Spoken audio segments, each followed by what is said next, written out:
Hello students, कैसे हैं आप लोग। इस वीडियो में हम लोग पढ़ेंगे रिसोर्सेज एंड डेवलपमेंट के बारे में। Soil as a resource. पिछले वीडियो में हमने रिसोर्सेज के बारे में पढ़ा, what is resource, classification of resources.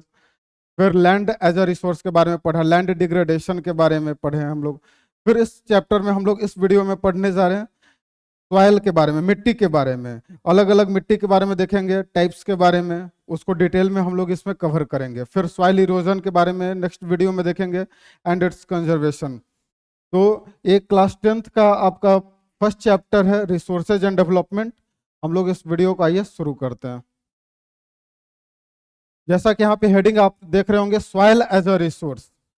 अब सबसे पहले हम लोग यहाँ पे बात करेंगे कि लैंड और सॉइल में डिफरेंस क्या होता है। What is difference between land and soil.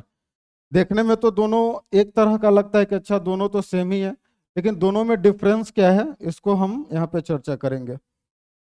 देखिए, सबसे पहले हम लोग पढ़ने जा रहे हैं इसमें सॉइल एज अ रिसोर्स।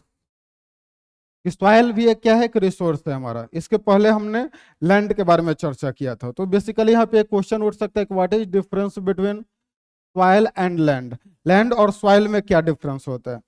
देखिए, हम लोग पृथ्वी पर रहते हैं। हम लोग चर्चा किए हैं कि 71% जो पार्ट है उसमें आपका पानी है और बाकी जो है वो जमीन है, लैंड है आपका। तो जो भी लैंड के ऊपर सारा चीज है, जैसे जो माउंटेन हो गया आपका, प्लेट्यू है, प्लेन एरिया है, जो भी ये सब जो क्लासिफिकेशन है ये सब आपका लैंड में आ जाएगा। लेकिन अगर बात करें हम लोग सॉइल का, तो जो लैंड के ऊपर भी जब हम लोग देखते हैं कि कहीं पे ब्लैक सॉइल है, कहीं पे जो अपर जो पार्ट है वो सॉइल होता है, और वो अलग अलग तरह का होता है, वो सेम तरह का नहीं होता है। ठीक बेसिक सा डिफरेंस, ऐसा कोई एग्जाम में आपसे ये पूछा नहीं जाएगा। अब हम लोग देखेंगे soil is the most important renewable natural resource. Soil जो है ये मोस्ट इंपॉर्टेंट एक रिन्यूएबल नेचुरल रिसोर्स है, सबसे महत्वपूर्ण। अगर मिट्टी अगर नहीं रहेगा तो आपको यहाँ पे जो भी जो हम लोग जो ह्यूमंस हैं, प्लांट्स है, आप सरवाइव नहीं कर पाएगा। तो इसीलिए सॉइल के बारे में बता रहे कि it is the most important renewable resource, renewable natural resource. Natural resource और रिन्यूएबल है। आप बोलेंगे सर रिन्यूएबल कैसे है, मतलब आज मिट्टी खत्म होगा कल तुरंत बन जाएगा क्या। नहीं, देखिए मिट्टी को बनने में तो ऐसे लाखों साल लग जाते हैं। हम अभी इसमें अभी पढ़ेंगे हम लोग कि मिट्टी का जो 1 सेंटीमीटर का भी जो फॉर्मेशन होता है, वो फॉर्मेशन होने में आपका it take million of years. लेकिन रिन्यूएबल कैसा है कि एक रिन्यूएबल नेचुरल रिसोर्स है कि अपने आप ये रिन्यू होता है और प्राकृतिक रूप से। मिट्टी का डिग्रेडेशन होता है, फिर से उसका फॉर्मेशन होता है, तो एक नेचुरल फेनोमेनन है, ये चलते रहता है। तो soil is the most important renewable natural resource. अब इसका इंपॉर्टेंस क्या है, कैसे ये मोस्ट इंपॉर्टेंट है, तो यहाँ पे हम लोग देखेंगे। नीचे में ये 3 पॉइंट है आपका, अगर एग्जाम में ये पूछा जाएगा तो आप लिख सकते हैं इसे। These are the 3 most important points कि how soil is the most important renewable natural resource. पहला क्या है, मीडियम ऑफ प्लांट ग्रोथ। अब प्लांट के ग्रोथ का, जो भी आपका जो ट्री, जो फॉरेस्ट एरिया हम लोग देखते हैं, जो भी ट्रीज एंड प्लांट्स है, इसका ग्रोथ कैसे होता है, उसके लिए मिट्टी का होना जरूरी है। मिट्टी में ये सब ग्रोथ करता है। Medium of plant growth and supports different types of living organism on the earth. और भी जितने तरह का जो डिफरेंट लिविंग ऑर्गेनिजम्स है, जैसे मान लीजिए कीड़ा मकोड़ा है, तो बहुत सारे कीड़े मकोड़ों को देखते होंगे आप, वो भी मिट्टी में रहता है। तो इस तरह से बहुत सारे जो डिफरेंट टाइप्स ऑफ जो लिविंग ऑर्गेनिज्म है उसको भी सपोर्ट करता है। तीसरा क्या है, the soil is a living system. और इस तरह से सॉइल जो है अपने आप में एक लिविंग सिस्टम है, क्योंकि इसका भी क्या होता है, फॉर्मेशन होता है। और इसमें बहुत सारे जो छोटे छोटे जो आपका जो कीड़ा मकोड़ा है वो सब रहता है, फिर प्लांट भी यहाँ से ग्रोथ होता है इसका। तो इस तरह से ये 3 पॉइंट है जिससे हम लोग बोल सकते हैं कि soil is the most important renewable natural resource. Medium of plant growth, supports different types of living organism, और तीसरा the soil is a living system. अब इसमें हम लोग देखेंगे, जैसा कि एक यहाँ पे आप इमेज देख रहे होंगे कि किस तरह से जो सॉइल का फॉर्मेशन कैसे होता है, इसके बारे में हम चर्चा करेंगे। हमने अभी बताया कि मिट्टी का जो 1 से फ्यू सेंटीमीटर जो मिट्टी है उसका फॉर्मेशन होने में लाखों साल लग जाते हैं। अब क्या क्या इसमें है, तो देखिए सबसे पहले रिलीफ क्या होता है, पेरेंट रॉक्स क्या होता है, बेड रॉक क्या होता है। अब जो कैसे फॉर्मेशन होता है सॉइल का, जो फॉर्मेशन किस तरह से होता है, फॉर्मेशन ऑफ सॉइल, इसका क्या क्या फैक्टर्स क्या है।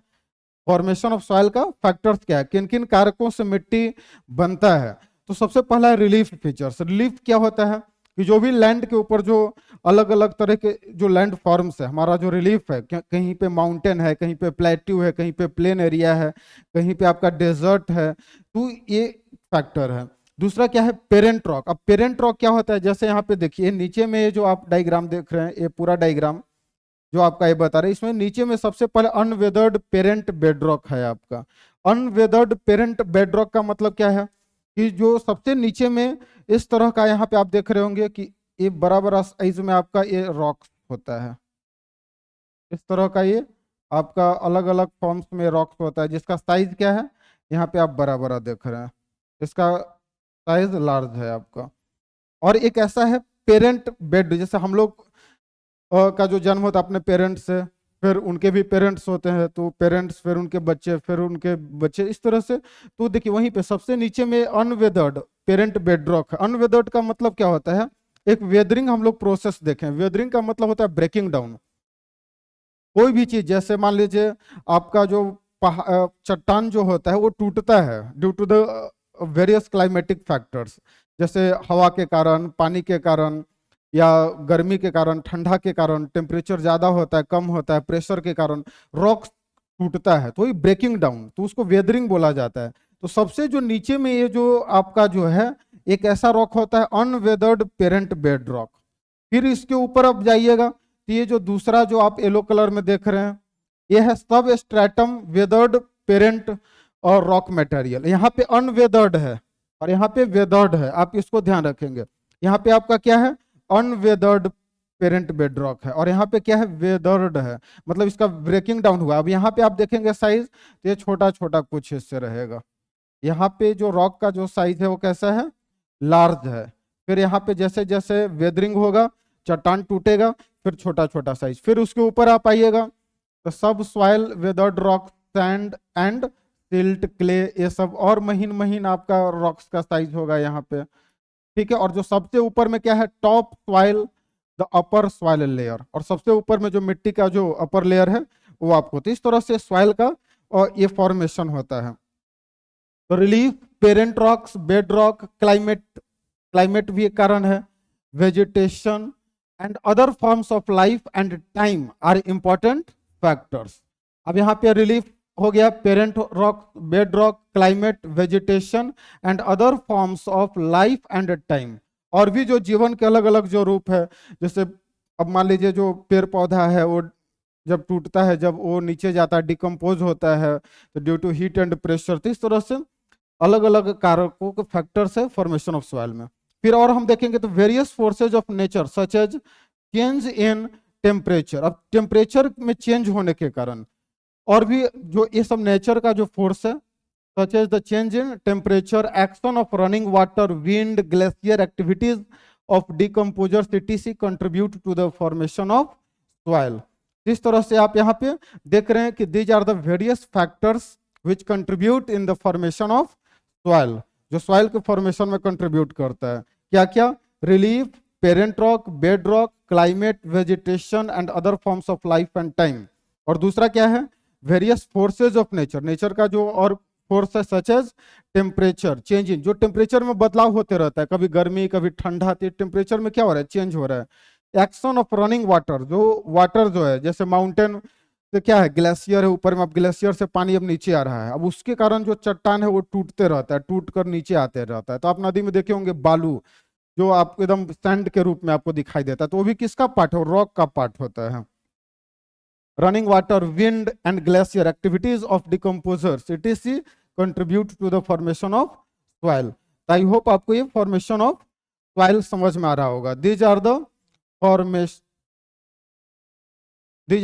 formation of soil। अब एग्जाम में आपसे पूछा जाएगा, यहाँ पे देखिए अब दो चीज यहाँ पे इंपॉर्टेंट है। एक है आपका कि सॉइल क्यों इंपॉर्टेंट नेचुरल रिसोर्स है, तो ये तीन कारण हुआ। और पूछा जाएगा कि इसके फॉर्मेशन कैसे होता है, हाउ सॉइल इज फॉर्म्ड, तो ये दोनों पॉइंट आप लिख सकते हैं।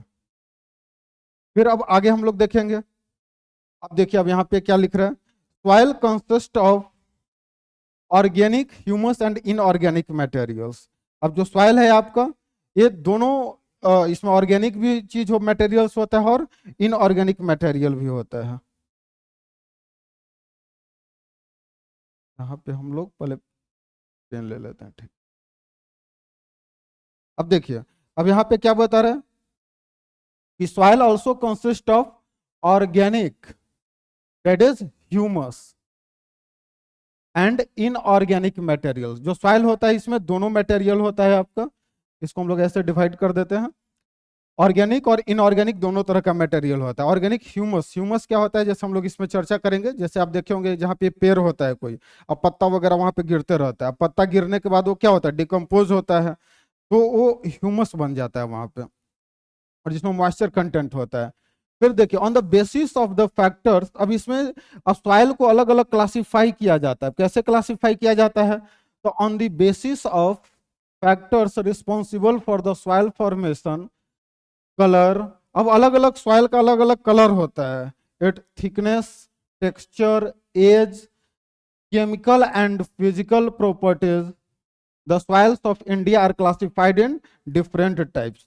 अब जो भारत में जो सॉइल का जो क्लासिफिकेशन जो किया गया है, डिफरेंट टाइप्स में क्लासिफिकेशन किया गया है। किस आधार पे, तो on the basis of factors responsible for the soil formation. अब क्या क्या इसमें है, तो सब मिट्टी का कलर अलग होगा, थिकनेस है, टेक्सचर हो गया कि कोई मिट्टी एकदम चिकनी मिट्टी रहेगा, कोई उसका जो उसमें जो उसका थोड़ा मोटा रहेगा, तो टेक्सचर हो गया। केमिकल और फिजिकल प्रॉपर्टी, इसके आधार पे सॉइल को अलग अलग पार्ट्स में क्या किया गया है, क्लासिफाई किया गया है। तो जो पहला है वो आपका कौन सा है, एलुवियल सॉइल है आपका। दूसरा कौन सा है, ब्लैक सॉइल। तीसरा रेड एंड येलो सॉइल। फिर लैटेराइट सॉइल, एरिड सॉइल और फॉरेस्ट सॉइल।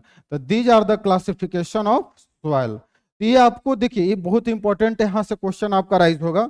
ये पूरा क्लासिफिकेशन ऑफ जो सॉइल है, ये आपका मोस्ट इंपॉर्टेंट है, आप इसको स्टार मार्क कर सकते हैं। यहां से सीधे 5 नंबर में आपका क्वेश्चन पूछा जा सकता है कि इसको explain the classification of soil. आप पूरा इसको एक्सप्लेन करने के लिए आएगा। इस तरह से सबसे पहले क्लासिफिकेशन कौन से आधार पे किया गया है, तो कलर के आधार पे, टेक्सचर के आधार पे, थिकनेस हो गया आपका, केमिकल और फिजिकल प्रॉपर्टीज के आधार पे मिट्टी को भारत में अलग अलग क्लासिफाई किया गया है। पहला कौन सा है, alluvial soil, black soil, red and yellow soil, laterite soil, arid soil and forest soil.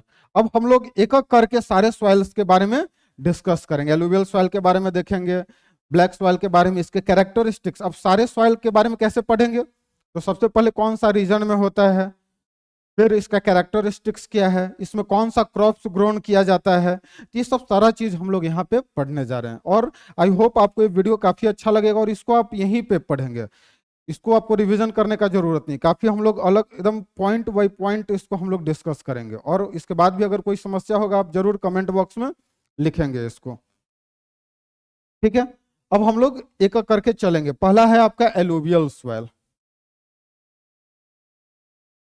ठीक है। तो अभी हमने इसमें यहाँ पे हम अभी चर्चा कर रहे थे कि हम लोग कैसे इस पे देखेंगे, कैरेक्टरिस्टिक्स के बारे में देखेंगे,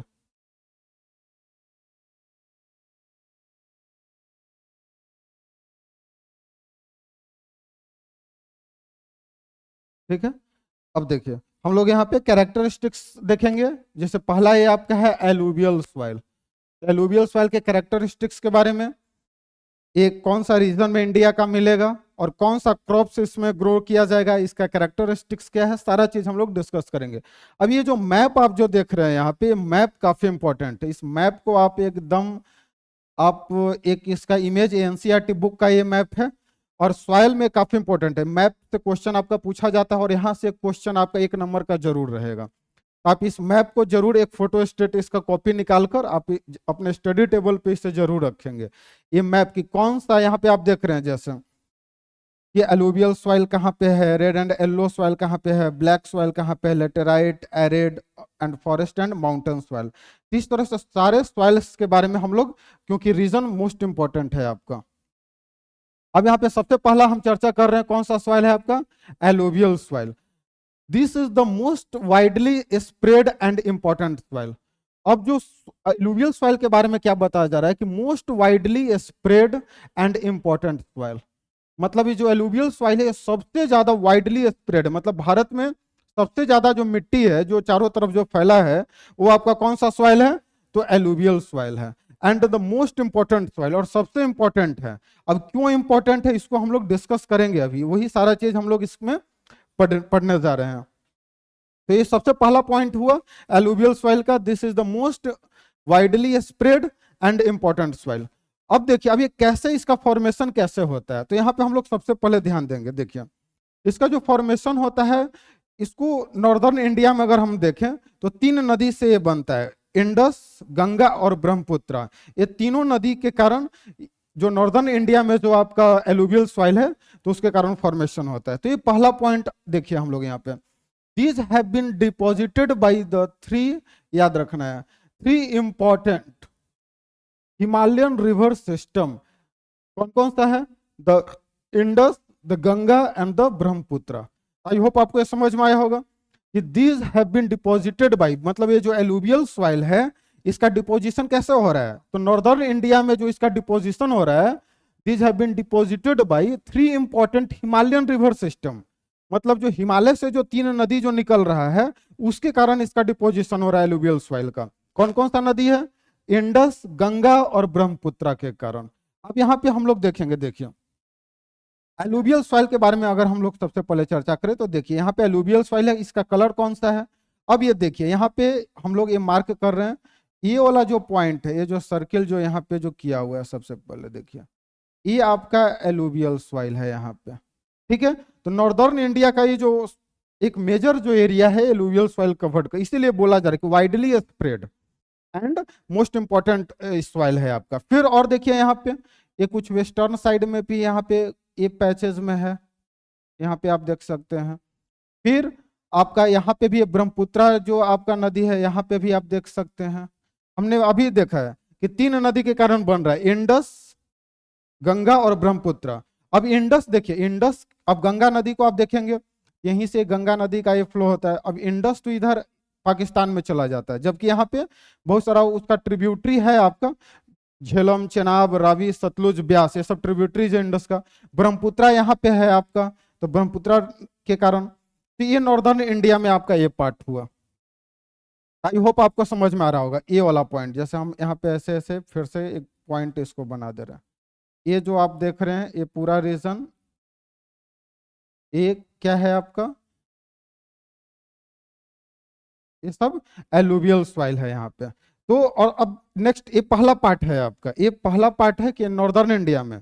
अब कुछ ईस्टर्न कोस्ट में जो बे ऑफ बंगाल जो हमारा है, तो बे ऑफ बंगाल के साइड में भी आप यहाँ पे इसको ये सब सारा पॉइंट देख रहे होंगे, देखिए तो ये भी आपका एलुवियल सॉइल है यहाँ पे।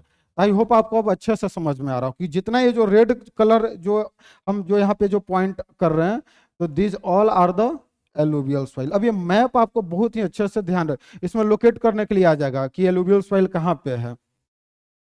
अब देखिए तो ये आपको समझ में आ गया होगा। तो पहला पॉइंट क्या था कि these have been deposited by 3 important Himalayan river system, 3 Himalayan river system के कारण इसका डिपोजिशन हो रहा है। कौन कौन सा? इंडस, गंगा और Brahmaputra. These soils also extend in the Rajasthan and the Gujarat through a narrow corridor।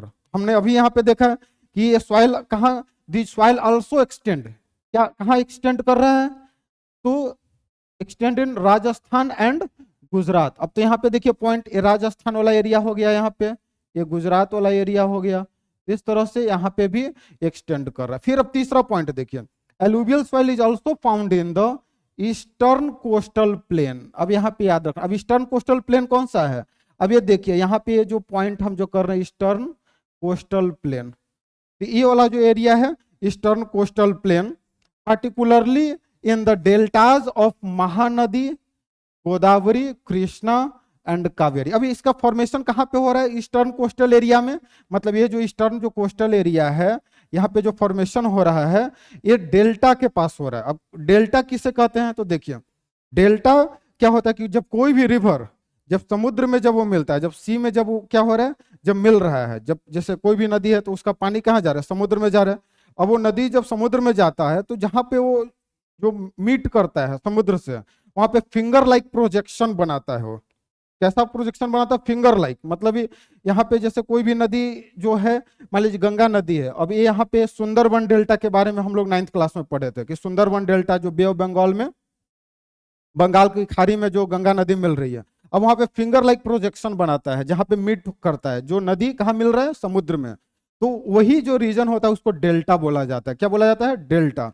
तो डेल्टा के पास अब कौन सा डेल्टा, जैसे आप उड़ीसा में आप देखेंगे यहाँ पे, तो उड़ीसा में आपका ये महानदी है, फिर आपका नीचे आइएगा तो कौन सा है, गोदावरी हो गया, कृष्णा है, कावेरी है, तो ये सब जो भी नदी है आपका, कौन कौन सा नदी, महानदी आपका है, गोदावरी, कृष्णा और कावेरी, और ये सब नदी कहाँ है आपका, तो ये वाला रीजन में, ईस्टर्न कोस्टल प्लेन, जो आपका ईस्टर्न कोस्टल प्लेन है इंडिया का, तो यहाँ पे, और ये किसके कारण, डेल्टा के फॉर्मेशन के कारण, महानदी, गोदावरी, कृष्णा, कावेरी, तो यहाँ पे भी आपको एलुवियल सॉइल मिलेगा। आई होप आपको सबसे पहले रीजन समझ में आया कि कौन कौन सा रीजन में आपको एलुवियल सॉइल मिलता है। आप क्लियर हो गए होंगे। एक बार फिर से कौन कौन सा रीजन में, तो ये वाला जो पॉइंट हो गया यहाँ पे, जो गंगा नदी वाला पॉइंट, फिर ये जो ब्रह्मपुत्रा नदी वाला जो पॉइंट हो गया आपका, और फिर ये जो एक नैरो जो कॉरिडोर है राजस्थान और गुजरात, तो इस कॉरिडोर में यहाँ पे आपको क्या मिलेगा, एलुवियल सॉइल मिलेगा। आई होप आपको ये समझ में आ गया होगा। अब हम लोग नेक्स्ट देखेंगे, अब एलुवियल सॉइल कैसा होता है, तो यहाँ पे जैसा कि आप ये देख रहे हैं, इस तरह का एलुवियल सॉइल का एक डायग्राम है, ये एनसीईआरटी बुक का ही डायग्राम है आपको। अब देखिए, the alluvial soil consist of various proportions of sand, silt and clay. अब इसमें क्या क्या होता है आपका, तो सैंड, सिल्ट और क्ले होता है। अब सैंड, सिल्ट, क्ले क्या है, देखिए इसको। सबसे पहले the alluvial soil consist of various proportion of sand, silt and clay. अब इसमें सैंड भी होता है, सिल्ट और क्ले, तीनों का ये मिक्सचर होता है एलुवियल सॉइल। अब देखिए, जैसे हम लोग नॉर्दर्न इंडिया में बात कर रहे थे कि जो ऊपर में ग्लेशियर होता है, वहां से गंगा नदी निकली ग्लेशियर से नीचे, अब अपने साथ बहुत सारे एलुवियम को वो लाता है, तो इसी कारण वहां पे एलुवियम का डिपोजिशन ज्यादा होता है, इस तरह से एलुवियल सॉइल का फॉर्मेशन होता है। As we move inland towards the river valleys, soil particles appear somewhat bigger in size. अब जैसे जैसे अगर हम लोग as we move inland towards the river valley, river valley के साइड में अगर हम लोग जाते हैं अंदर की ओर, तो जो सॉइल पार्टिकल्स है उसका साइज कैसा होता है, थोड़ा बिगर इन साइज होता है। And in the upper reaches of the river valley near the place of the break of the slope the soils are coarse. Coarse मतलब क्या है, मोटा होता है थोड़ा। लेकिन जैसे जैसे हम लोग रिवर वैली के अपर पार्ट पे जाते हैं, अपर रीच पे जाते हैं, तो वहां पे near the place of the break of the slope, जहां पे स्लोप जो है वो ब्रेक हो रहा है, तो वहां पे soils are coarse. Such soils are common in piedmont plain such as, उसको तीन नाम से जाना जाता है, दुआर, चौस एंड तेराई। अब ये क्या होता है, देखिए दुआर, चौस एंड तेराई क्या होता है, इसको हम लोग यहाँ पे देखेंगे। जैसे देखिए, पिडमोंट प्लेन सबसे पहले किसे बोलते हैं, तो देखिए जैसे मान लीजिए यहाँ पे ऐसे पहाड़ी क्षेत्र हुआ, माउंटेन है आपका। अब माउंटेन के बाद क्या होता है कि धीरे धीरे यहाँ पे जो स्लोप है ये कम होता है, और ये फिर प्लेन एरिया स्टार्ट होता है यहाँ पे। अब ये जो प्लेन एरिया होता है, तो जहाँ पे याद रखना ये जो स्लोप है और ये जो प्लेन एरिया फिर स्टार्ट हो रहा है, इसी को पिडमोंट प्लेन्स बोला जाता है। क्या बोला जाता है, पिडमोंट प्लेन बोला जाता है इसे। अब इसे देखेंगे, अभी जो पिडमेंट प्लॉन्स इसे दुआर्स किसे कहते हैं, तो जो नॉर्थ ईस्टर्न रीजन है आपका, असम हो गया आपका, तो असम के पास जो नॉर्थ ईस्टर्न जो रीजन, असम, सिक्किम, तो वहां पे जो माउंटेन है, और माउंटेन के बाद जहां से स्लोप खत्म होगा और जो प्लेन एरिया शुरू हो रहा है, समझ रहे हैं आप, तो वहां पे उस पिडमोंट प्लेन को क्या बोला जाता है, दुआर्स बोला जाता है। फिर चौस किसे बोला जाता है, तो जो आप पंजाब वाले क्षेत्र में जाइएगा, हिमाचल प्रदेश, तो वहां पे जो माउंटेन और जब स्लोप ऐसे है माउंटेन का, और जहां से फिर प्लेन एरिया जब शुरू हो रहा है, तब वहां पे उसको क्या बोलेंगे, चौस बोलेंगे। और जो नेपाल वाला जो रीजन है उसको क्या बोलेंगे, तराई बोलेंगे। नेपाल मतलब नेपाल के पास जो हिमालय माउंटेन है, और वहां से नेपाल के बाद फिर जो प्लेन एरिया जो शुरू हो रहा है, तो उसे क्या बोलेंगे, तराई। तो तीन वर्ड आपको याद रखना है, दुआर्स, चौस और तेराई, ये तीन अलग अलग नाम से जाना जाता है किसको, पिडमोंट प्लेन्स को। इस तरह से एलुवियल सॉइल का ये सब रीजन में आपको एलुवियल सॉइल देखने को मिलेगा। अब हम लोग यहाँ पे देखते हैं, according to their age alluvial soils can be classified as. अब एलुवियल सॉइल को भी अलग अलग दो पार्ट में क्लासिफाई किया जाता है। अब कैसे क्लासिफाई किया जाता है, अब देखेंगे हम लोग यहाँ पे। तो alluvial according to their age, अब एज के आधार पे याद रखना है, अकॉर्डिंग टू द एज के आधार पे क्या है कि alluvial soil can be classified as. अब दो तरह के एलुवियल सॉइल को क्लासिफाई किया गया है एज के आधार पे। एक आपका है ओल्ड एलुवियल सॉइल और एक है आपका न्यू एलुवियल सॉइल। यहाँ पे याद रखना है, एक ओल्ड एलुवियल सॉइल और एक न्यू एलुवियल सॉइल। एज के आधार पे एलुवियल सॉइल को दो पार्ट में बांटा गया है। तो ओल्ड एलुवियल सॉइल को क्या बोला जाता है, बांगर बोला जाता है, और न्यू एलुवियल सॉइल को क्या बोला जाता है, खद्दर बोला जाता है। तो आप याद रखना है बांगर और खद्दर, इसको आप याद रखेंगे। बांगर क्या हो गया, ओल्ड एलुवियल सॉइल। जैसे आप सिंपल इसको ऐसे याद कर सकते हैं, जैसे मान लीजिए शादी ब्याह में डांस होता है तो लोग भांगड़ा करते हैं, तो ये कैसा है, पुराना है। अब नया में कुछ और तरह का लोग डांस करते हैं। तो इस तरह से ओल्ड एलुवियल सॉइल क्या है आपका, जिसको बांगर बोला जाता है, और न्यू एलुवियल सॉइल क्या है, खद्दर हो गया। इसका डिफरेंस आपको 2 नंबर में एग्जाम में पूछा जा सकता है कि what is the difference between the bhangar and khadar. अब क्या डिफरेंस है, तो देखिए बांगर जो है, सबसे पहला हमने क्या पढ़ा, बांगर जो है एक ओल्ड एलुवियल सॉइल है आपका। बांगर कैसा है, that is old alluvial soil. Bhangar कैसा है, ओल्ड एलुवियल सॉइल है। और खद्दर कैसा है, तो न्यू एलुवियल सॉइल है। फिर अब जो बांगर है less fertile due to higher concentration of kankar nodules. अब जो बांगर है वो लेस फर्टाइल होता है। क्यों लेस फर्टाइल होता है, लेस फर्टाइल मतलब कम उपजाऊ होता है, due to the concentration of kankar nodules, उसमें कंकर वगैरह का साइज ज्यादा आपको मिलेगा। और जो खद्दर है न्यू एलुवियल सॉइल होता है, और इट इज मोर फर्टाइल, और एक कैसा होता है, more fertile than bangar, and it consist of more fine particles. और यहाँ पे कैसा पार्टिकल्स होता है, काफी फाइन पार्टिकल्स, एकदम महीन महीन कण होता है। इस तरह से आई होप आपको ये 2 पॉइंट यहाँ पे है।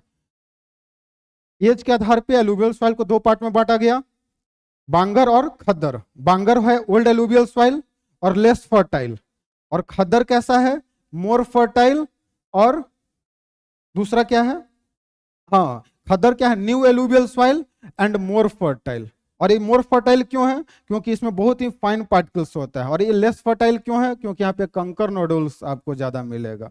आई होप आपको ये समझ में आया होगा। अब इसका एक रीजन और जैसे समझिए, मान लीजिए कोई ऐसे लोग होंगे जिसका घर जो है बाढ़ वाले इलाके में होगा, तो आप देखते होंगे कि जब बाढ़ जब आता है तो अपने साथ नया मिट्टी लेकर आता है। तो जैसे मान लीजिए कोई रीजन है यहाँ पे, ठीक है, अब यहाँ से नदी आपका गुजर रहा है। अब नदी जब जा रहा है मान लीजिए यहाँ से, अब क्या होता है कि जब बाढ़ आता है तो पूरा पानी ऊपर तक भर जाता है, पूरा एरिया मान लीजिए कवर किया। अब फिर जब वापस क्या होता है कि बाढ़ का पानी फिर जब कम हुआ, तो वो जो रीजन है जहाँ पे बाढ़ का पानी जब ऊपर जो गया था, वो सब फिर क्या हुआ, पानी तो नीचे आ गया, लेकिन अपने साथ वहां पे मिट्टी का बहुत सारा परत वहां पे चला जाता है। तो आपका कौन सा सॉइल है, वो आपका एलुवियल कौन है, खद्दर आपका है, ये न्यू एलुवियल सॉइल है। और आप देखे होंगे कि वैसे इलाका में जो रबी फसल है ये काफी बढ़िया होता है। जैसे धान के फसल नहीं हो पाता है, क्यों, क्योंकि बाढ़ आता है, बहुत ज्यादा पानी, तो सब धान का फसल गल जाता है, खराब हो जाता है। लेकिन फिर जब बाढ़ का जब पानी जब कम होता है और वहां पे नया मिट्टी जब रहता है, और उसमें बिना फर्टिलाइजर्स का रबी फसल, जैसे दाल वाला आइटम हो गया आपका, तेल वाला आइटम हो गया, मस्टर्ड, ये सब काफी ज्यादा होता है। आई होप आपको ये समझ में आ गया होगा। Old alluvial soil and new alluvial soil, bhangar and khadar, दो डिफरेंस। बांगर कैसा है, ओल्ड एलुवियल सॉइल है और लेस फर्टाइल है, और खद्दर कैसा है, न्यू एलुवियल है और मोर फर्टाइल है। आई होप आपको ये समझ में आ गया होगा। अब देखते हैं यहाँ पे, अब alluvial soils are very fertile. अब क्यों ये फर्टाइल क्यों होता है, अब ये मान लीजिए आपसे ये एग्जाम में ये पूछा जा सकता है कि why alluvial soil are more fertile. क्योंकि हमने अभी शुरू में ही इसके बारे में चर्चा किया है। हमने क्या चर्चा किया था कि most important and wide spread, पूरे भारत में सबसे ज्यादा मिट्टी और मोस्ट इंपॉर्टेंट जो सॉइल है वो कौन सा है, तो आपका एलुवियल सॉइल है। तो ये लाइन हम यहाँ पे देख रहे हैं कि alluvial soils are very fertile. जो एलुवियल सॉइल है काफी ज्यादा फर्टाइल होता है। क्यों फर्टाइल होता है, तो इसमें 3 चीज आपको ज्यादा मिलेगा, potash, phosphoric acid and lime. ये याद रखना है, दीज आर द मोस्ट, ये ऑब्जेक्टिव में आपसे पूछा जा सकता है, या जब क्लासिफिकेशन है तो आप उसमें लिखेंगे भी। क्या क्या मिलेगा, पोटास, फॉस्फोरिक एसिड और लाइम, ये आपको कहाँ मिलेगा? एलुवियल सॉइल में। आई होप आपको ये समझ में आ गया होगा, पोटास, फॉस्फोरिक एसिड और लाइम। एक बार फिर यहाँ पे भी मैप हम लोग देख रहे हैं, तो मैप क्योंकि बहुत जरूरी, एलुवियल सॉइल कहाँ कहाँ है, तो ये वाला रीजन याद रखना है, ये एलुवियल सॉइल है। फिर यहाँ नैरो एक्सटेंड है गुजरात राजस्थान में, ये वाला रीजन है।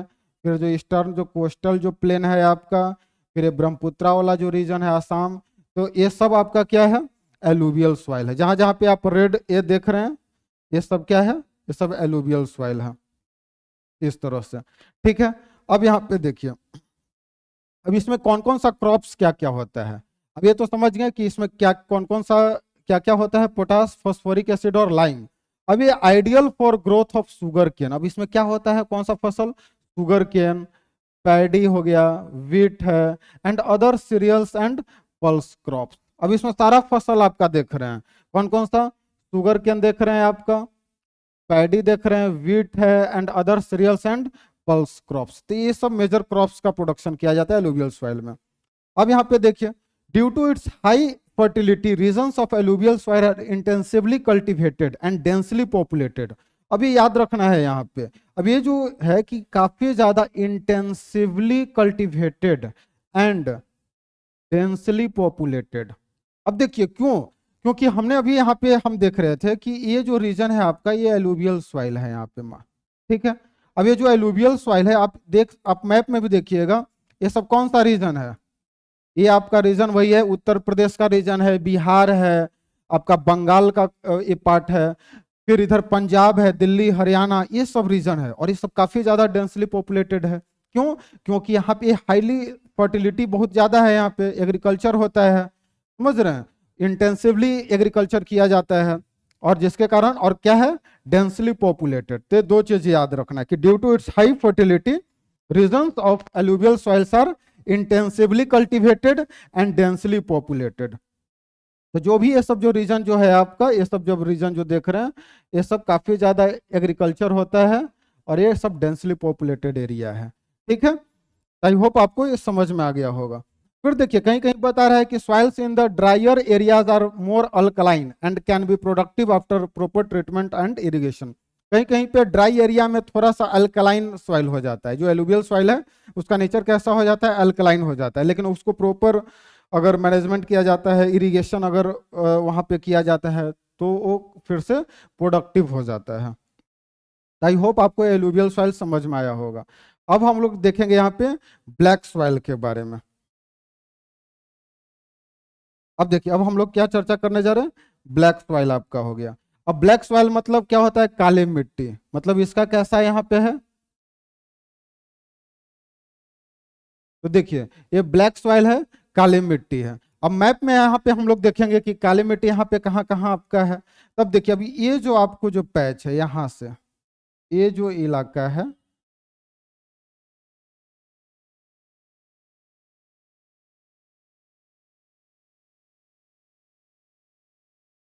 ये जो आप देख पा रहे होंगे, और यहाँ पे आपको दिखाई नहीं दे रहा है, इसमें पेन का कलर हम लोग दूसरा चूज कर लेते हैं, रेड कर लेते हैं इसमें। हाँ, अब देखिए, अब यहाँ पे ब्लैक सॉइल में क्या बता रहे कि these soils are black in colour and are known as regur soil.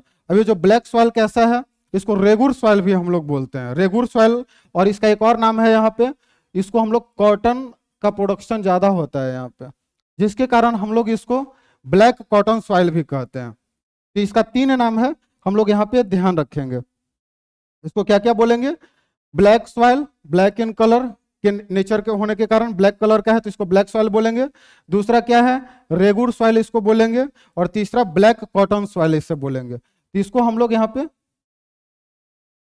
देखिए, यहाँ पे ये आपका ब्लैक इन कलर है, रेगुर सॉइल हो गया। और कॉटन का प्रोडक्शन ज्यादा होता है, तो इसे ब्लैक कॉटन सॉइल भी बोलते हैं। अब कौन सा रीजन है, तो मैप पे हम लोग यहाँ पे देख रहे हैं। देखिए, ये जो रीजन आपका है, फिर से कलर यहाँ पे रेड लेना होगा, सॉरी। अब देखिए, ये जो रीजन है आपका, ये वाला पूरा रीजन आपका, तो ये सब जो पॉइंटेड एरिया है, ये सब आपका ब्लैक सॉइल यहाँ पे है। ठीक है, तो आई होप आपको अब यहाँ पे समझ में आ रहा होगा। ये मैप काफी इंपॉर्टेंट है, यहाँ से क्वेश्चंस आपको पूछे जाते हैं, तो इसको हम लोग ध्यान में रखेंगे। अब देखिए अभी अभी कहाँ पे होता है, तो climatic conditions along with the parent rock material are the important factors for the formation of black soil. This type of soil is typically of the Deccan Trap basalt region spread over the northwest Deccan Plateau। ये जो डेक्कन प्लेटू वाला इलाका है, अब यहाँ पे देखिए ये जो डेक्कन जो ट्रैप है आपका, और यहाँ पे कैसा इसको basalt region spread over the north west Deccan plateau. अब ये जो रीजन है जहाँ पे हम लोग ये अभी मार्क किए, ये कौन सा है, इसको हम लोग 9th क्लास में पढ़े, अगर आप भूल गए होंगे तो 9th क्लास में देखे, इसे डेक्कन प्लेटू बोला जाता है। प्लेटू पेनिनसुलर जो प्लेटू वाला पार्ट पढ़े थे, ये डेक्कन प्लेटू का पार्ट। और डेक्कन प्लेटू है ये ज्यादातर यहाँ पे किस तरह का रॉक है आपका, तो डेक्कन ट्रैप बेसाल्ट रॉक है आपका, मतलब जो वोल्केनिक इरप्शन से आया है, मतलब जो अंदर से मैग्मा है जब ऊपर में बाहर आया, लावा जब स्प्रेड किया तो वहां पे बेसाल्ट रॉक आपका है। तो इसके कारण तो climatic condition along with the parent rock material, मतलब जो पेरेंट इसका कैसा है, parent rock material are the important factors for the formation of black soil. And this type of soil is typically of the Deccan Trap basalt region spread of the northwestern, ये जो northwestern जो डेक्कन प्लेटू का reason है यहीं पे spread किया है, and made up of lava flows। और ये किसके कारण बना है, तो हमने अभी चर्चा किया था कि वोल्केनिक इरप्शन के कारण नीचे से जब मैग्मा, जब हॉट मैग्मा जब ऊपर आया, लावा जब बना, और वो लावा क्या हुआ, ये स्प्रेड कर गया यहाँ पे। इसी के कारण अब ये कौन कौन सा रीजन में है, तो महाराष्ट्र के रीजन में है, सौराष्ट्र हो गया, Malwa, Madhya Pradesh and Chhattisgarh, and extended in the south east direction of the Godavari and Krishna valleys. इस तरह से ये सब जो रीजन है आपका महाराष्ट्र का, ये सब जो रीजन है यहाँ पे, फिर सौराष्ट्र हो गया, मालवा, मध्य प्रदेश, छत्तीसगढ़, और कुछ हद तक Godavari and the Krishna valley के रीजन में। आई होप ये ब्लैक सॉइल के बारे में बता। अब इसमें क्या क्या प्रोडक्शन किसका होता है, तो देखिए the black soil are made up of, किस तरह से का बना हुआ है, क्लेई मटेरियल, एक्सट्रीमली जो फाइन पार्टिकल्स है इसका, हम लोग देखेंगे इसमें एक्सट्रीमली जो फाइन पार्टिकल्स है,